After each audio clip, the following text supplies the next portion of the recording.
Hello, I'm the Biochemist, and I've got an experiment. I'm going through the highs, the lows, and the mids of the PlayStation 1 catalog here on the PS1 Deep Dive. Click subscribe for everything PS1, and let me know in the comments below if any memories you have with Gran Turismo. Today we're looking at Gran Turismo, the movie, the game, the fast-paced, high-octane, pedal-to-the-metal, full-throttle racing game that started it all. But before we talk about if this game's any good or not still, or about one of its creators, we gotta start where all games start, and that of course is the cover art. 30 seconds, let's go. The centerpiece is some mystery vehicle, a silver shroud hiding its identity. What could it be? My dream ride? Some prototype for a supercar? The intrigue is wonderful. The background is ominous with some dark storm clouds with shades of orange looming, foreboding, enticing us to peek under the car cover. The iconic Gran Turismo GT takes up the top third, but I feel like it's a bit out of place compared to the vibe that the rest of the cover gives. It's a cool, bold choice for the cover art of a racing game. Definitely eye-catching. So the original Gran Turismo was released in the final days of 1997 in Japan and made its way to the US and Europe a few months later in 1998. It features a good handful of real-life dealerships and 140 cars according to the back of the box, and some top-notch graphics for the time. Believe it or not, the game is actually the best-selling PS1 game of all time. That's right, not Final Fantasy, Resident Evil, or Metal Gear. It's Gran Turismo that holds that spot by selling well over 10.5 million units. This was not lightning in a bottle either. Polyphony Digital, the game's developers, turned Gran Turismo into one of the best-selling franchises in video game history, with some reports saying that the franchise has sold over 90 million units throughout its lifespan. It's still going strong to this day, with Gran Turismo 7 coming out in 2022. So, how did this happen? Had I not known, I would not have guessed that GT was the most popular game on the original PlayStation. It just seems odd to me that a racing simulator would have sold so many units. Surely there's some personal bias here.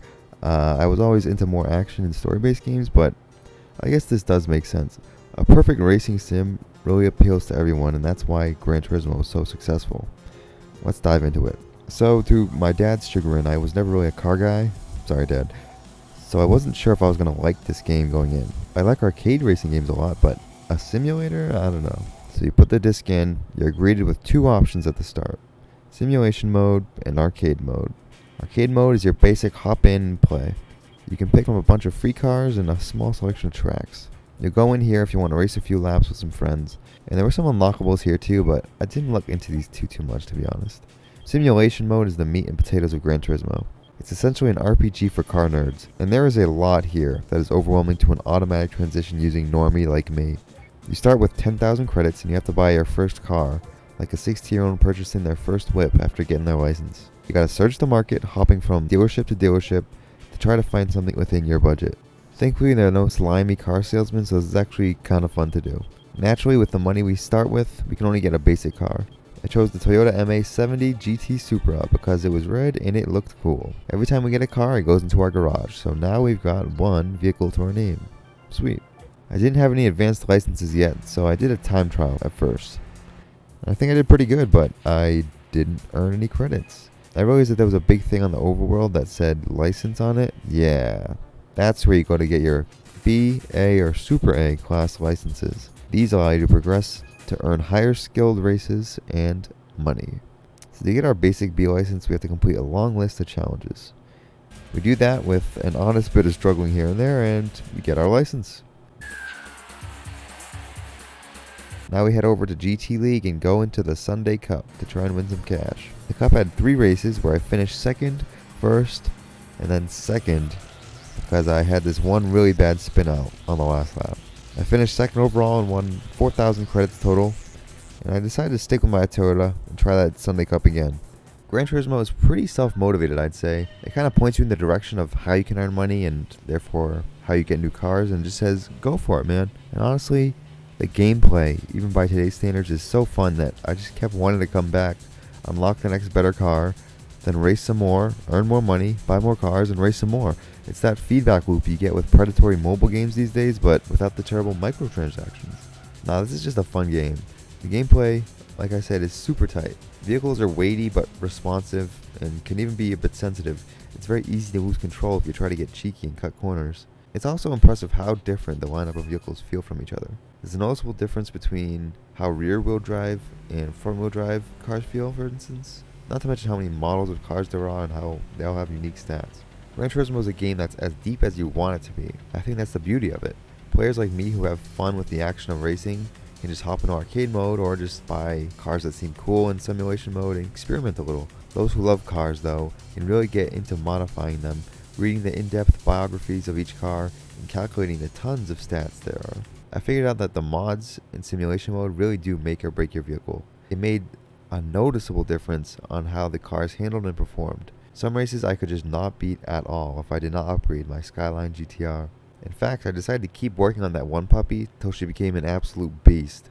A Frankenstein creation that had 850 or so horsepower, that could hit 200 miles per hour, but took about 8 seconds to go from 0 to 10. Well, thanks for the ride. Look out! Ride! The customizability of this game is something I'm sure millions of people were obsessed with back in '98. Gran Turismo is unforgiving though. If you enter a challenge with a crap car, you're gonna lose, and by a lot. There's no rubber banding AI here to save you. You spin out once, you're probably done. You're probably not getting first. I do also wish that the collision physics were a bit better. If you bump into racers, they kind of just ignore you. It's like bumper cars a little bit. You can't make them fishtail on purpose or anything like that, and it's difficult to make them lose control, but I did see it occasionally. I also wish that you could see the visual damage on your vehicle, but I'm not sure that car companies would have liked to use their license to show their properties getting damaged like that, you know what I mean? So in simulation mode, along with the championship races, you also have special events that unlock with each license level. These special events require your vehicle to fit certain criteria, like being lightweight, being four-wheel drive, or being a Japanese make. Whenever you win these series, you get a new free car and a bunch of credits. The ability to grow your collection and improve your vehicle's stats is honestly so rewarding. It feels like a fossil fuel version of Pokemon. I think that's what really helps this game stand out. The simulation mode makes you actually care about the cars you're driving. So let's talk about the graphics. I'm sure that they're extremely cool at the time, but the cars are just so cute now. Come on, look at these. They're so adorable. Each vehicle is a decent representation of a real car, I guess. They all have a bit of a boxy quality to them. Of course, they have their low-res textures too. I just love them so much. They're so charming. Let's take a look at the draw distance. It's something I'm genuinely impressed by.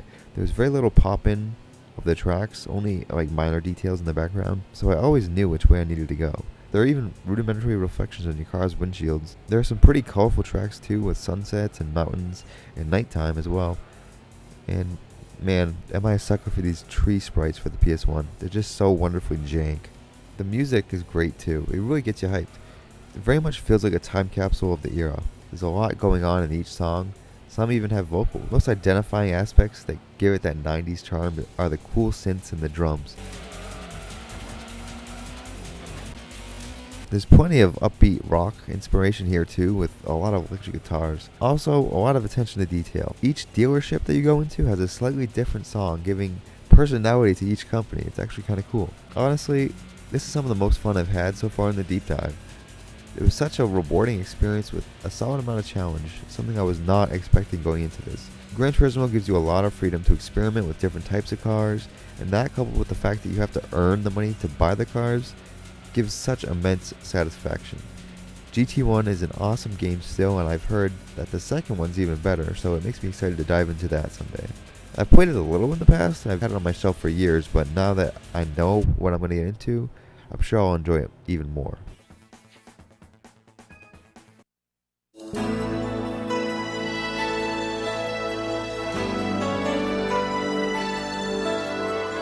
This is the part of the video where we peek into the credits and learn a bit more about somebody who worked on this game.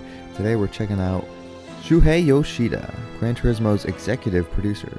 His first producer credit, according to Moby Games, was a couple of years earlier in Crash Bandicoot. He's been synonymous with the PlayStation brand since, well, before it was even a thing, having worked with Sony since 1993. Moby Games says he has credits in over 600 games, including Spyro, Hot Shots, Twisted Metal, Jak and Daxter, Ratchet & Clank, Sly, yeah, you get the picture. Basically everything that was first party Sony has had a hand in.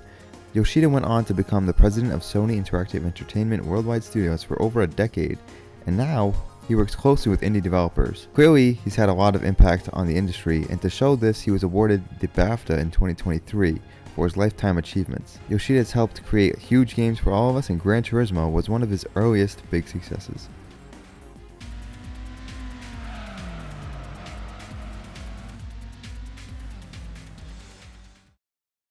Thank you all for joining me. If you enjoyed, please leave a comment recommending another PS1 game, and we'll spin that wheel sometime soon to see what game I play next. See ya.